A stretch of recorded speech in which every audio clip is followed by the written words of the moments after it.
Hi everybody, welcome back to Public Speaking. Today we're talking about rhetoric. We're going to be talking about the four uses of rhetoric and contextualizing some of how rhetoric, what it has to do with public speaking in modern discourse, because we're really going to be talking about things that were going on a couple thousand years ago, and it doesn't really always transfer to 2020 or 2021. So we're going to be talking about rhetoric today. One thing I would like for you to think about before we get started is, you could even write this down, it would really be helpful, is what is rhetoric to you? If you had to define it, how would you define it? And if you don't know, that's okay. Don't look it up. Just think about when you hear somebody say, oh, that rhetoric's dangerous, or that's just rhetoric, or it's a rhetorical question. What does that mean to you? So quickly write down a short definition, because we're going to start talking about two different definitions of rhetoric. The first definition of rhetoric we're going to talk about is the one from your book or from your reading, and this is the systemized use of the art of public speaking. The second definition is from Aristotle, and Aristotle's definition is the artful use of language to shape the heart, the mind, or the will of some human or human enterprise. Two very different definitions, but they have some similarities and some differences. Some of their similarities really are that there's systemized use between both. We can see that. But then also that there's an artful use. And that's something really interesting and important about what we're doing, is that public speaking is an art. It's not a science. There are going to be lots of points where you are going to wonder something or ask a question, and there's not going to be a clear yes or no, cut and dry type of answer. We're really in a lot of gray area here because it is an art, but we do have a pretty clear understanding of how to best do and use that art, and that's where the systemized use comes into play, and that's really important in both definitions. While Aristotle doesn't necessarily say there's a systemized use, Aristotle was the first person to apply scientific rigor to studying the art of public speaking, and through that systematic process and analysis, we've been able to learn a lot and understand a lot about what works and what doesn't work, and how we can parse those things out under different situations and different scenarios. Some of the differences here is that Aristotle's is much more specific and more detailed and has a focus on the language versus public speaking. So that difference really comes down to what are the differences between language and public speaking. And we're going to talk about that in a moment, but for this class, the definition that we'll be using is Aristotle's definition, and that is the artful use of language to shape the heart, the mind, or the will of some human or human enterprise. This is the definition that I learned about rhetoric under, and I think it's the best one because Aristotle is known for a lot of things, and one of them is that he is considered the father of modern communication studies. So our field of study, there's some argument around this, really stems from this initial systematic analysis of public speaking. So what are some of the differences between language and public speaking?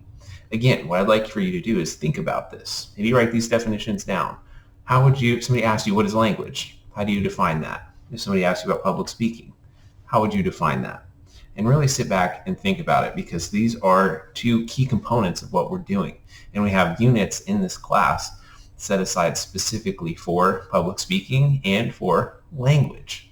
Now, personally, I think of language as being a system of symbols or tools that we use to share meaning, whereas I think of public speaking as any time that we are presenting or performing in front of an audience. Obviously, it's a little bit different now because our audience is digital, but we're still presenting, sharing, performing in front of an audience. So it's really important that we differentiate between the two. Language is kind of how we communicate. It's one way of how we communicate. It's a system of symbols that we use to communicate or create meaning. Public speaking is the act of presenting ideas or performing using our body and our voice in front of a large group of people. And you could say this maybe only applies to a live audience because it's a little bit different, right? I wouldn't say that an actor is necessarily doing public speaking, but I would say that a stand-up comedian is.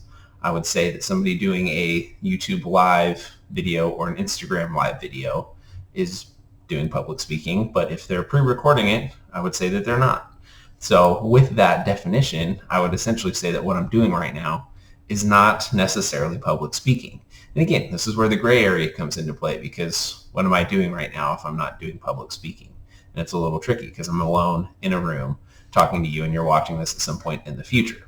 So we really have to kind of get into the weeds and think about what is public speaking and how can that change the way that we view it as we work through this class. So I said earlier that Aristotle was the first person to apply scientific rigor to the analysis and understanding of public speaking. And this stems from a number of different sources, but it's really, really important that we think about that, because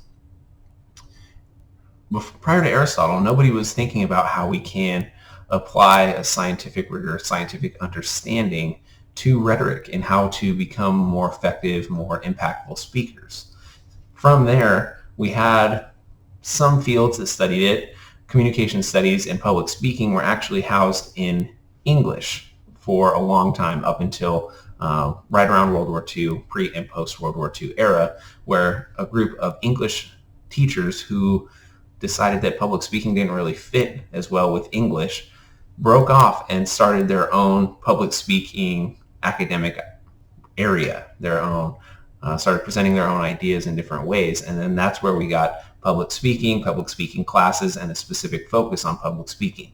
So while Aristotle was the first person to apply scientific rigor and methodology to rhetoric and to the artful use of language to shape the heart, the mind, or the will of some human or human enterprise, it was actually much, much later when we really started to use public speaking and think about public speaking in a way that kind of fits with what we're doing today and in this class. But of course, because Aristotle was the first person to do this, we need to talk about it. So Aristotle had 4 uses of rhetoric. Number 1 was that by it being rhetoric, truth and justice maintain their natural superiority. So Aristotle believed that rhetoric allowed truth and justice to maintain their natural superiority. So we have a hierarchy there where we're saying truth and justice are the most superior values, the most superior morals, and through a detailed understanding, a scientific understanding of how we're using that language to achieve these different goals, truth and justice maintain their natural superiority. I have a little bit of an issue with this one, specifically because truth and justice don't have a natural superiority. You won't find them out in the natural world. These are concepts that humans have created, and through a number of different avenues and for a number of different reasons, we have decided that truth and justice are very important. But the key component here is that they're not natural. They're not found in nature. Humans created these concepts for a purpose. So for me, I don't know how much I agree with this first part of Aristotle's ideas or the first use of rhetoric, and you can decide for yourself if you agree or disagree. Number 2 is that rhetoric is suited to popular audiences since they can't follow scientific demonstration. I agree with this one. I think that this is almost scary how well it has maintained the accuracy through hundreds and thousands of years. We still have a hard time following scientific demonstration. And if you think about yourself and you're truthful and objective, you think, how well do I follow a scientific demonstration? Am I good in a lab setting? Am I good in a scientific lab setting? Can I sit and listen to somebody talk about heavy science for a long period of time? From my experience, anytime I do this in class, I have students raise a hand. I say, keep your hand down if you're not good at this. Raise your hand if you are good at following along in your lab classes and your science classes. And I typically see about 90% of my students keep their hands down. So this is pretty crazy if you think about it. We are talking about this idea and using language in an artful way to circumvent a kind of natural or an inherent inability to sometimes follow scientific demonstration. And that's why we have training in that. It requires training to follow scientific demonstration. Even then, sometimes it can be challenging. So we have that, but then on the other side of that coin, we have rhetoric and we have public speaking where we're practicing sharing ideas and we are using language in a way that will hopefully make it easier for our audiences to follow along. Third on this list, we have the idea that rhetoric teaches us to see both sides of an issue and to refute unfair arguments.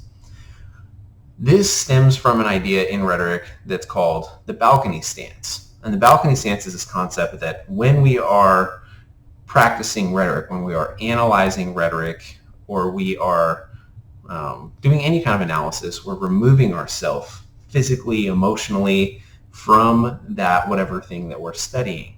And the balcony stance is this idea that we remove ourselves from the situation, just like you would at a play or a sporting event or a concert.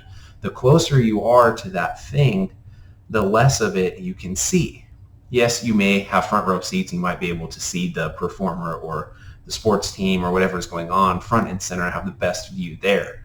But if you're sitting farther back, if you're sitting up in the balcony, way up in the nosebleed seats, you can see everything that's going on. You can see what the other team is doing. You can see what the fans are doing. You can see the different layers of the fans, people sitting in different places, dressed differently, acting differently. You can see so much more when you're removed from that situation. And that's where we get this idea that rhetoric teaches us to see both sides of an issue, because you can see everything that's going on.